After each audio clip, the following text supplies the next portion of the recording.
Hello everyone. 26 जुलाई 26 जुलाई का दिन ecology के लिहाज से बहुत इंपॉर्टेंट दिन है। 2015 में यूनेस्को की एक जनरल असेंबली में ये डिसाइड किया गया कि जितनी मैंग्रोव फॉरेस्ट हैं, मैंग्रोव के वन हैं पूरी दुनिया में, उनके बारे में लोगों में अवेयरनेस बढ़ाई जाए ताकि उनका कंजर्वेशन, उनका संरक्षण किया जा सके। तो एक दिन निश्चित किया गया 26 जुलाई। 26 जुलाई को कहा जाता है day for the conservation of mangrove ecosystem. तो आइए जानते हैं कि क्या क्या इंपॉर्टेंट चीजें हैं मैंग्रोव से जुड़ी जो हमको पता होनी चाहिए हमारे आगामी परीक्षाओं के लिए। चलिए शुरू करते हैं। तो जब हम मैंग्रोव इकोसिस्टम या मैंग्रोव पारिस्थितिकी तंत्र की बात करते हैं तो कुछ सवाल है जिनके आंसर हमारे पास होने चाहिए। जैसे what are the mangroves? Mangrove क्या है, आखिर ये है क्या? भारत में ये कहां पर पाए जाते हैं? ठीक, मैंग्रोव की उपयोगिता क्या है, इंपॉर्टेंस क्यों है, क्यों इसके लिए यूनेस्को ने एक पूरा दिन डिसाइड किया है। फिर दो देखिए बॉक्स में मैंने सवाल छोड़े हैं आपके लिए कि भारत में मैंग्रोव वनों के समक्ष उपस्थित खतरे बताने हैं आपको, ठीक है, थ्रेट्स।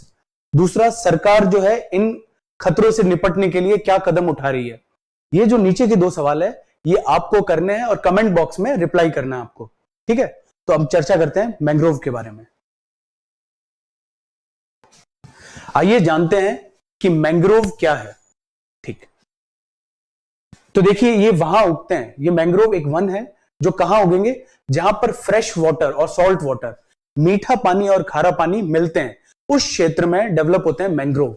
जैसे ये भारत का नक्शा दिख रहा है आपको, प्रायद्वीपीय भारत है, तो इस तरफ मान लीजिए कोई नदी आ रही है तो नदी अपने साथ लेके आती है फ्रेश वाटर, ठीक है, मीठा पानी। जब ये नदी डेल्टा, एस्चुरी या किसी माध्यम से जाकर मिलती है समुद्र से, समुद्र का पानी होता है खारा, सॉल्ट वाटर, लवणीय जल होता है। जहां ये दोनों मिल रहे हैं, ये जो ग्रीन सर्कल में एरिया है, इस क्षेत्र में डेवलप होते हैं मैंग्रोव वन। यहां पे उगते हैं मैंग्रोव फॉरेस्ट। ठीक, ये जो मैंग्रोव फॉरेस्ट है ये सॉल्ट टॉलरेंट होते हैं।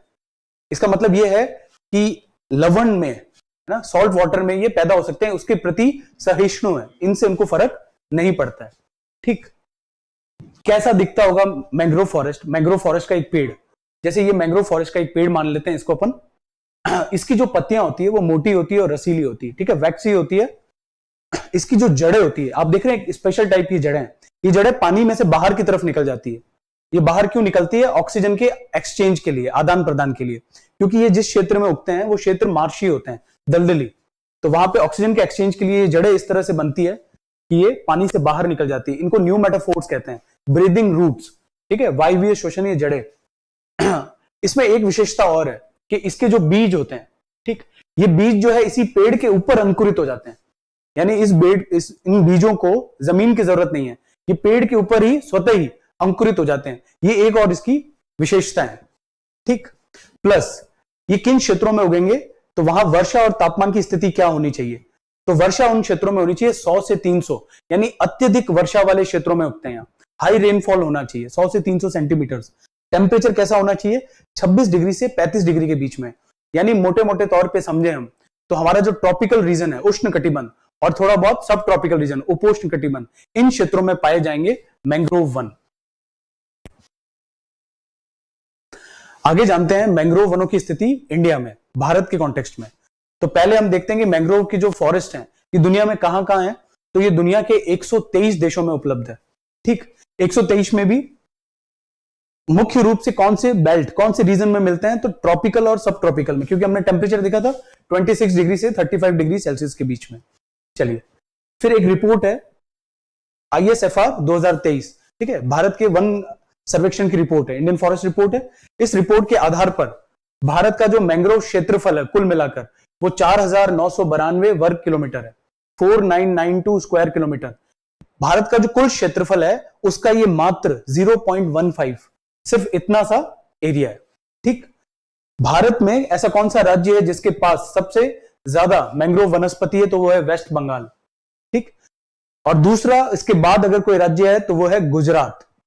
चलिए आगे बढ़ते हैं, बात करते हैं भारत के प्रमुख मैंग्रोव फॉरेस्ट की। तो भारत में दो मेन मैंग्रोव फॉरेस्ट है, एक तो है सुंदरबन, एक है भीतरकनिका। पहले बात करते हैं सुंदरबन की। ये सुंदरबन भारत का ही नहीं दुनिया का सबसे बड़ा मैंग्रोव फॉरेस्ट है, मैंग्रोव वन है।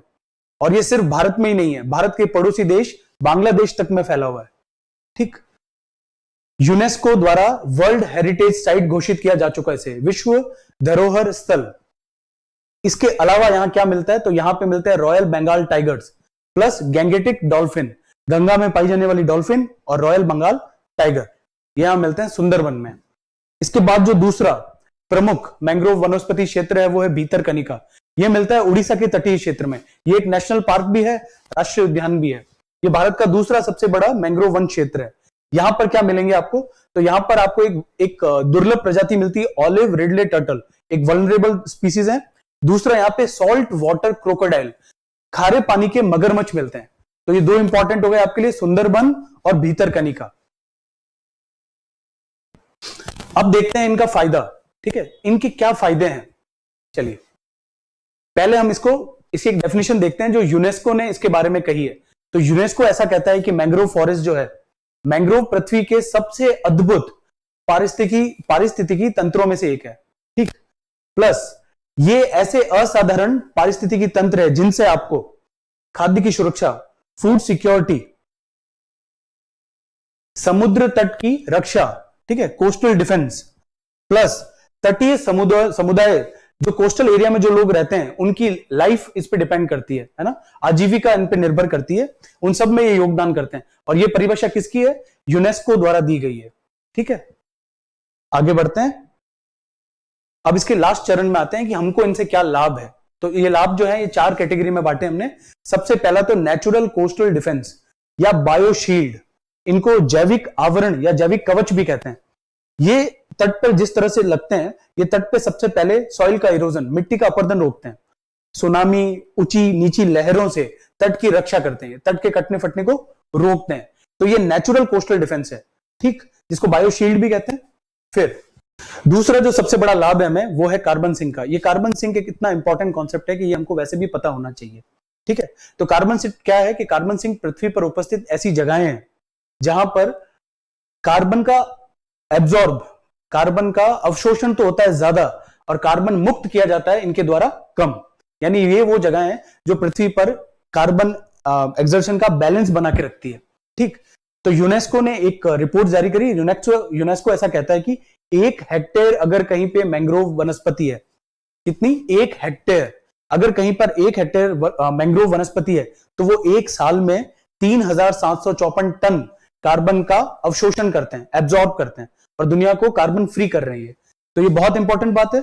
इसको इस तरह समझ सकते हैं हम कि अगर पृथ्वी पर से लगभग 2650 कार को 1 साल के लिए हटा दिया जाए, कार द्वारा होने वाला जो पॉल्यूशन है, ठीक है, 2650 कार जितना पॉल्यूशन कर रही है, अगर उन कारों को 1 साल के लिए हटा दे, उतना फायदा ये कार्बन सिंक पहुंचा रहे हैं 1 हेक्टेयर, सिर्फ 1 हेक्टेयर एरिया में।